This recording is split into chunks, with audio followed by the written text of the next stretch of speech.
gribēja startēt savu skatītāju priekšā milžu cīņās. Pirmo reizi viņa vārds starp kandidātiem izskanēja 2010. gadā.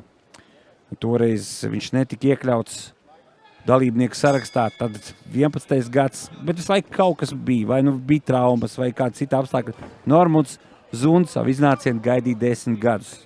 Savu skatītāju priekšā, savā pilsētā, Tukumā, un šodien viņš beidzot debitē milžu cīņās, un šajā gadījumā kā vienīgais Tukuma pārstāvs, kas ir tāds liels gods, manuprāt, un liels nasta arī šim sportistam, jo ļoti daudz ir atnākuši tieši, lai paskatītos un pavērot tieši viņa sniegumu, un redzam, viņš boksē vecajos, labajos Tukuma komandas šortos, jā, šos šorts izgatavoja 2009. gadā visi tā brīža Latvijas un Latvijas labākie bokseri, kas nāca no Tukuma, Pāvils Lotovs, Jānis Černauskas, Mārtiņš Kukulis, Sergejs Savrinovičs, visiem šiem bokseriem bija šādi šorti, un toreiz arī izgatavot arī Normundam Zundam, bet, kā jau teicu, viņš savu iespēju kāpt uz milžu cīņu ringa gaidīja ļoti ilgi.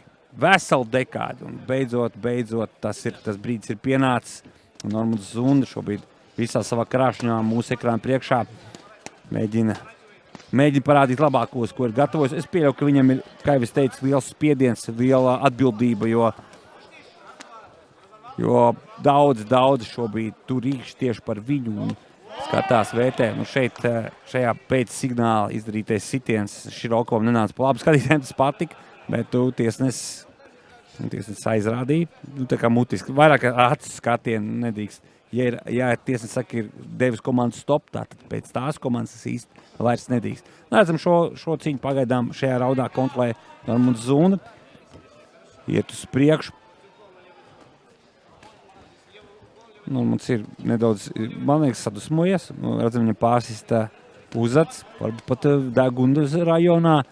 Īsti nesapat, kurā epizodē, vai tas bija ar roku vai sasitoties ar galvu, jo bieži vien sports redzēm ik pa laikam bija tas epizods, kur viņa bija ar galvām ļoti tuvu.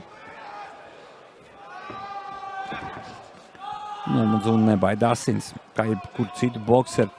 Tā ir tāda normāla darba tūzuma, bet tas, protams, dod savus mīnus, respektīvi tagad acīs ir līst, degunā līst, elpošana pasliktina, redzamība pasliktina, bet, kā jau es minēju, Zunda ir ļoti pieredzējis boksers, lai arī cīņa praksa viņam nav tik liela, cik ilgi jau viņš ir šajā boksa apritē. Jā, viņi iesauka ir huligāns. Nu, tas tēls viņam ir huligāns, bet ārpus ringa viņš ir pavisam normāls, vienkārši čalis. Un, jā, tas tēls, jā, viņam tas skatuvas tēls. Viņš starp citu arī ir arī mūziķis. Viņš arī nodarbojās ar repa mākslu un jā, kas bija pats tāds pārsteidzošākais, jo es gaidīju, ka tieši viņa paša izpildītais kāds skaidrs viņu uzvedīs ringā. Nu šeit cīņas formu 3 minūtēm, gana daudz, tā kā standardizētajā amatieru boksā. Šeit arī olimpiskā boksa cīņas abi ir izmantojuši. Skan fonā līvu izpildītais dzelsgriezējs. Es domāju, ka abi divi varētu kādreiz nākotnē izdomāt mainīt savu skatuvus, ja ringa vārdu varētu būt dzelsgriezēji. Un šie čaļi, redzam, grib boksēt, viņi nav atnākuši šeit pastaigāties un vienkārši atboksēt. Viņi atnākuši uzvarēt un redzam, Zunda, vismaz pēc pirmā raunda varam redzēt, ka Zunda vairāk grib uzvarēt nekā Širokovs. Širokovs gados jaunāks, tātad arī pieredze ziņā ir mazāk pieredzējis un kaut kur varbūt stresa situācijās kaut kur vairāk ir emocionālāks nekā tas Normunds Zunda, kā jau es minēju. Viņš savulaik arī startējis ir profesionālā boksa cīņās. Pēdējā cīņa bija pret bijušo Latvijas čempionātu medaļnieku, jau savukārt ir nobeigušo Jāni Smoļakovu. Tā arī bija skandalos cīņa, tur Zunda parādīja ar raksturu, tur gāja pa gaisu arī Zundam. Tā cīņa beidzās ar savainojumu, ja nemaldos, viņam salauz degunu, bet Zunda tur cīnījās un nenoņēmās līdz pēdējiem, jo kamēr dakteris noņēma viņu no trases, un cerams, ka šoreiz nenotiks tāpat, jo brūcis izskatās ir diezgan dziļi, cik te var redzēt, bet tā kā starp brīdī dakteris ir apskatījis un neko tādu nav novērojis, tā kā viss ir kārtībā, cīņa ir var turpināties, un Normunds Zunda arī viņu turpina, jo viņu pašu, teiksim tā, viņu brīvprātīgi no trases nedabūs nos, tas ir skaidrs, viņš šeit ir nācis pēc uzvaras, un Kamēr viņš viņu neiegūs, viņu no ringa mēs nedabūsim malā. Un viņš ir nopietni gatavojas viņam sekundantiem arī redzējām. Gan Ivars Sedliņu, tagadējo Ivaru Kenigsbergu, arī bijušo profesionālo bokseru, kurš ir izcīnījis vairākas uzvaras ne tikai Latvijā, bet arī Somijā un citur ārpus valsts robežām. Tāpatās arī bijušais MMA cīkstons, tagadējais boksers Daniels Rieksniņš. Redzam, ļoti bieži tā uzkrītoši diezgan ar galvas pa priekšu iet Daniels Širokovs. Un tas nav īsti atļauts, bet tiesas kamēr neaizrāda. Šis tomēr ir tāds, gribētu teikt, profesionālais boks, bet profesionālais cage boxing boks. Tas nav pielīdzinājums ne īsti nedz tam klasiskajam profesionālajam boksam, ko mēs esam pieraduši redzēt, nedz arī tam boksam, ko mēs esam pieraduši redzēt olimpiskajās spēlēs. Šeit ir tāds hibrīds starp viens un otru. Jo šeit cage boxings te viss vienmēr notiek tādā ļoti agresīvākā manierē. Šeit laukums ir pilnīgi savādāk. Šeit nav šīs te ringa virves, kurās daudz izmēģina viņiem patīk iešūpoties. Un tur pilnīgi savādāks tas cīņas zīmēm. Šeit tev nav laika atpūsties. Te mazāk laika ir izdomāt taktiku. Te ir jābuksē. Te visu laiku ir jāstās. Redzam, skatītājiem ļoti patīk šī cīņa. Un redzam, ka Normunds Zunda turpina un neatlaiž vadības grožus. Un šeit, kamēr Zunda aizsardzās aizsardzībā, tikmēr Širokovs gāja uz priekšu, bet nekas bīstams nenotika. Un Zunda šeit izlaiž sitienu. Zunda maina stājas, labs trāpījums no Zundas. Zundam laba fiziskā kondīcija. Viņš ļoti regulāri skrien. Teiksim, ar fizisko kondīciju viņam ir viss augstākajā līmenī.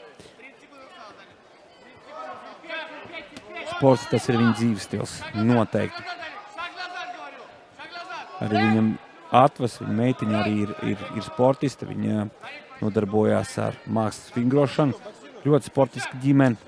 Un, ja jau tēvs ir sportists, tad, protams, ka šīs tradīcijas arī atvasēs tiek ieliktas. Un šeit labs korpus, un labā izvairās. Šo bija Normunds Zunda, ļoti labi pārredzēja savu pretinieku, un otrais rauns arī ir Zundas zīmē.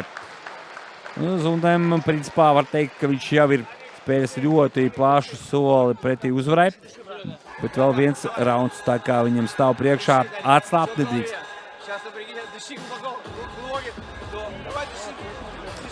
Tur ir viņa meitene, ienes uz cīņu būrī trešo numuru, kas liecina, ka vēl viens pēdējais trešais rauns stāv mums priekšā. Labākais, kas bija aizdīties rauns, un šeit atkal Elvis Mihaļenko norāda Danielam Širokovam, ka nedrīkst badīties. Es pieļauju, ka, protams, es nezinu, es nemāku precīzi pateikt, vai tā arī bija, bet iespējams, ka Zundam pieres daļa atvērās dēļ tā, ka abas satriecās ar galvām. Jo šāda ar roku pārsisties šajā vietā pieres daļā, tas ir tik sarežģīti, ja neteikt neiespējami. Tāpēc es tā kā minēšu un domāju, ka tas bija arī satriekšanās rezultāts.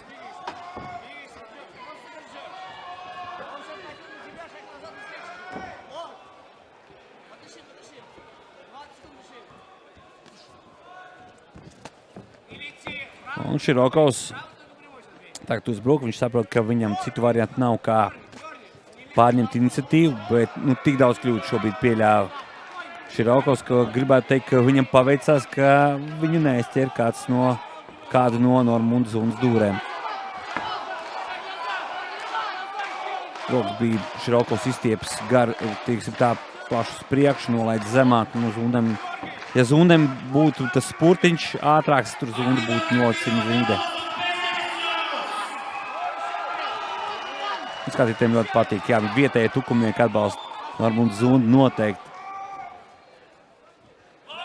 Zundam, jā, šī enerģija, kas nāk no skatītāja vidus, protams, dod daudz. Un viņš jūt šo saikni. Redzam, Zunda arī maina stājas. Kā es to pasaku, priekšā ir kreisā kāja, tad ir labā kāja. Un tas, protams, rāda ne tos somulīgākos brīžus priekš Široko, kuram jau tā īsti nespēja nolasīt Zundas domu gājienu. Un Širokos ir jauns puisis, viņam ir 20, ja nemaldos, 1 gads, 22. Viņš ir pavisam zaļš, vēl dzīves gudrības viņš vēl uzņemsies, un arī prāks boksā viņš uzņemsies. Es domāju, ka par viņu mēs arī vēl dzirdēsim nereiz vien.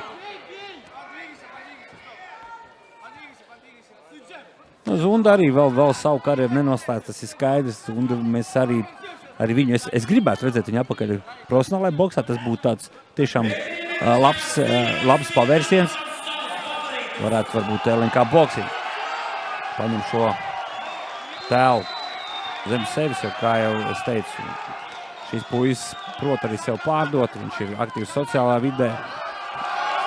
Viņš prot boksēt, viņš ir agresīvi tipu boksers, viņš nepadodās. Viņam bija grūti, un cilvēki priecājas, jo pēdējās sekundes principā ir palikušas.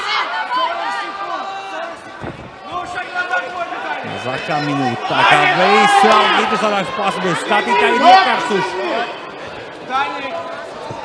Un iekarsuši ir arī paši bokseri. Un rezultāts, ka Kolbais ir priekš, Normuts Zunda, viņa apstādina Daniels Širokov kliņš. Un atkal Širokovs bakstās ar galvu. Un pasmēs Zunda atkal trāpa, atkal ir priekš, vēl citiems izdara. Un jā, ļoti labi, divos stāvos strādā Normuts Zunda, tad korpus, tad galva. Un jāsam kliņšo, atkal kliņšo. Daniels Širokovs cīņa galvu, šo raudu paņems Normuts Zunda. Un es pieņemu.